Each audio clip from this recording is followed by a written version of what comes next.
বিদেশে ৪০,০০০ কোটি টাকা আত্মসাৎ, নজরদারিতে ৫২ বাংলাদেশি।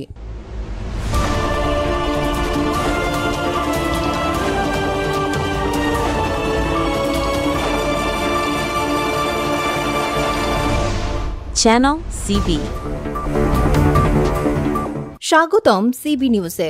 অর্থ পাচার, দুর্নীতি আর দেশের বাইরে সম্পদ গড়ার এক ভয়াবহ চিত্র উন্মোচিত হয়েছে সম্প্রতি। দেশের বিভিন্ন স্থান থেকে পাচার হয়ে যাওয়া হাজার হাজার কোটি টাকা এবং বিদেশি গড়া সম্পদের এক বিশাল নেটওয়ার্কের সন্ধান পেয়েছে সরকারের গোয়েন্দা সংস্থাগুলো। আজকের প্রতিবেদনে আমরা সেসব চাঞ্চল্যকর তথ্য তুলে ধরব।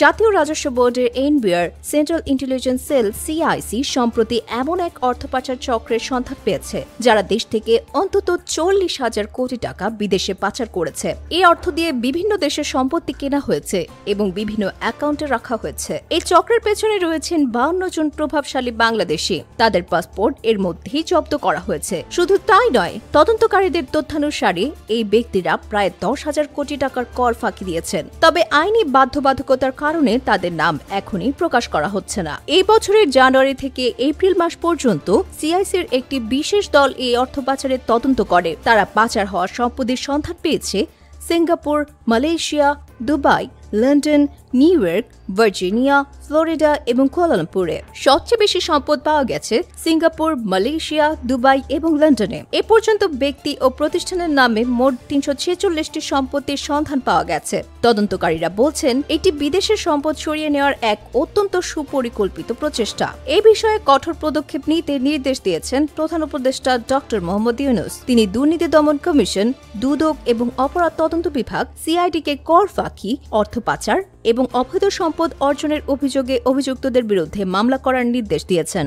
ডক্টর ইউনূস বলেন, দেশের সম্পদ লুট করে বিদেশে সম্পত্তি করা এক গুরুতর রাষ্ট্রদ্রোহিতার শামিল। ভবিষ্যৎ প্রজন্মের জন্য একটি সমৃদ্ধ জাতি গড়তে হলে এই ব্যক্তিরা অবশ্যই আইনের আওতায় আসবে। এমন এক দৃষ্টান্ত স্থাপন করতে হবে যেন ভবিষ্যতে আর কেউ এই পথ অনুসরণ করার সাহস না পায়। এই নির্দেশের পর বেশ কয়েকজন ব্যক্তির বিরুদ্ধে মামলা দায়ের করা হয়েছে। এই তদন্তে দেশের শীর্ষস্থানীয় কয়েকটি শিল্প গোষ্ঠীর মালিকদের নাম উঠে এসেছে। সিএসির প্রতিবেদনে যাদের নাম রয়েছে তাদের মধ্যে উল্লেখযোগ্য হল S Alam group, Beximco, Sikder group, Nassa group, Orion এবং সামিট।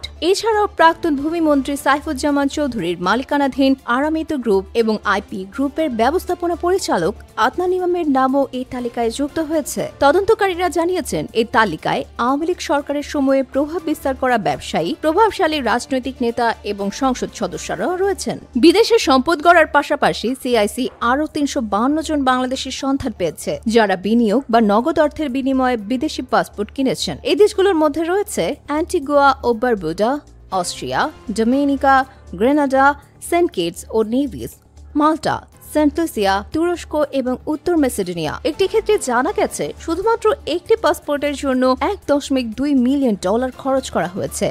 কর্মকর্তারা মনে করছেন দেশে দমন পীড়নের ভয়ে এবং বিদেশি নিরাপদ আশ্রয় নিশ্চিত করার জন্য এই নাগরিকত্ব কেনা হয়েছে। তদন্তকারীরা এই অর্থ পাচার হওয়া সম্পদগুলোর একটি তালিকা তৈরি করেছেন। এখানে উচ্চ মূল্যের বাণিজ্যিক সম্পত্তি এবং ব্যবসায়িক শেয়ারে বিনিয়োগ করা হয়েছে। পাচার হওয়া অর্থ পুনরুদ্ধারের জন্য সরকার কেন্দ্রীয় ব্যাংকের গভর্নরের নেতৃত্বে ১১টি সংস্থাকে নিয়ে একটি বিশেষ টাস্ক ফোর্স গঠন করেছে। আন্তর্জাতিকভাবেও এই কাজে সহায়তা পাওয়া যাচ্ছে। এর মধ্যে রয়েছে stolen asset recovery initiative, international anti corruption coordination centre, US department of justice এবং international centre for asset recovery. কর্মকর্তারা নিশ্চিত করেছেন পুনরুদ্ধার হওয়া তহবিলের একটি অংশ সংশ্লিষ্ট সংস্থাগুলোর কমিশন হিসেবে যুক্ত হবে। সিআইসির মহাপরিচালক আহসান হাবিব জানিয়েছেন, শেখ হাসিনা সরকারের আমলে অর্থ পাচারকারীরা বাংলাদেশ ব্যাংকের সেন্ট্রাল ব্যাংকিং সিস্টেম সিবিএস এর ভিতরে তাদের নিজস্ব লোক ঢুকিয়েছিল। তাদের কাজ ছিল অবৈধ লেনদেনের সব তথ্য মুছে ফেলা এবং গোপন করা। সিআইসি দাবি করেছে তাদের কাছে সেই মুছে ফেলা ডেটা পুনরুদ্ধার করার সক্ষমতা রয়েছে। আইনি বাধ্যবাধকতা এবং কৌশলগত কারণে এই ৫২ জন বাংলাদেশের নাম এখনো প্রকাশ করা হয়নি। আয় এবং করের রেকর্ড যাচাইয়ের পর নামগুলো প্রকাশ করা হবে অথবা সরাসরি প্রধান উপদেষ্টার কার্যালয়ে জমা দেওয়া হবে। এই প্রক্রিয়া সম্পূর্ণ হতে আরও ১ মাস সময় লাগতে পারে। অর্থ পাচারের বিরুদ্ধে এই অভিযান কতটুকু সফল হয় সেদিকে তাকিয়ে আছে দেশের মানুষ। প্রতিদিন গুরুত্বপূর্ণ খবর পেতে আমাদের চ্যানেলটি অবশ্যই সাবস্ক্রাইব করুন। Subscribe now for daily news and updates.